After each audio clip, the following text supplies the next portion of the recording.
with all the rumors and the wind swirling around the coaching carousel in college football, where I believe, what do we have, 8 prominent jobs available already? Yeah, depending on what you think of the Stanford job, because they do have a coach, but he's not going to be the real one. So, I'd also take out UAB, but it's open. Sure. Our friend Alex Mortensen. So thrilled about that. Yeah, yep. So good. Okay, so now we're going to have potentially others to follow. We'll see what happens at Auburn. If Florida State can cobble together some pennies, we'll see what happens with Mike Norvell. Something we were talking about on air last week, but also got into a bigger discussion off air, is paying Brent Key.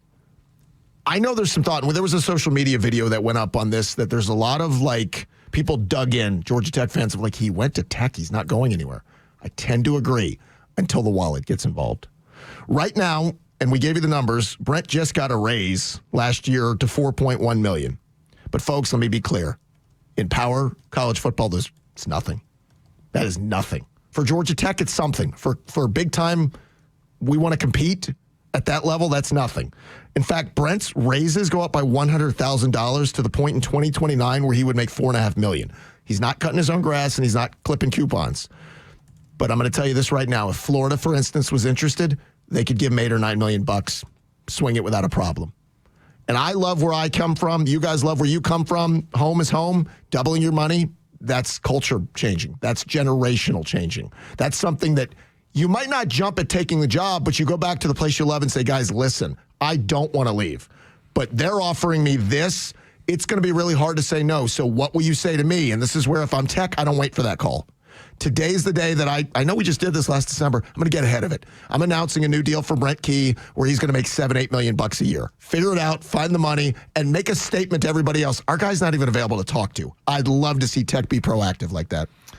They could take that approach. There always is the chance that Brent wants more, and that's the tough part, because home and alma mater and all that carries a lot of weight. I said for years, Chuck Amato's leaving for somewhere. Well, what did he finally leave for? Home. Sure. NC State. Guys going home. It's that one little thing. And then there's getting paid, and there's career advancement, and there's reality. I mean, Vince Dooley, Auburn guy, head coach at Georgia, turned Auburn down at least twice. Pat Dye, Georgia guy. We see this, so many examples of this, that, yes, I went there, but now I'm here. Will Muschamp said it when he was at South Carolina. Any conflict, you're playing Georgia? He's like, no, we is whoever signs your paycheck. Now, that's a very bottom line sort of thing, but it's also the adult world. I will say that Jay Batt, for instance, he could be transactional because he wasn't invested in Georgia Tech the same way that Brent Key was. He never bled there. Brent Key has, and so that absolutely is a huge factor that a lot of guys can get past. They really can. But I also want to add this. Get me competitive. If Brent did decide to go somewhere else, I hope people aren't going to get mad at that. I would hope not. You left home. You didn't stay loyal. Okay, put yourself in those shoes. You love the company you've been working for. It's your neighbor. It's your uncle's company.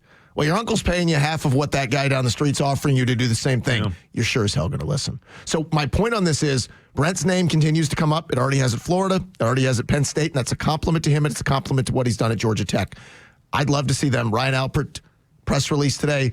You know what? We figured it out. Here's a new deal for Brent that takes him. Maybe you don't add years. You don't have to do that if you don't want to. But through 2029, we've upped his salary to $7 million a year. It's probably still less than he could make anywhere else, but he loves it here, and that's a competitive number.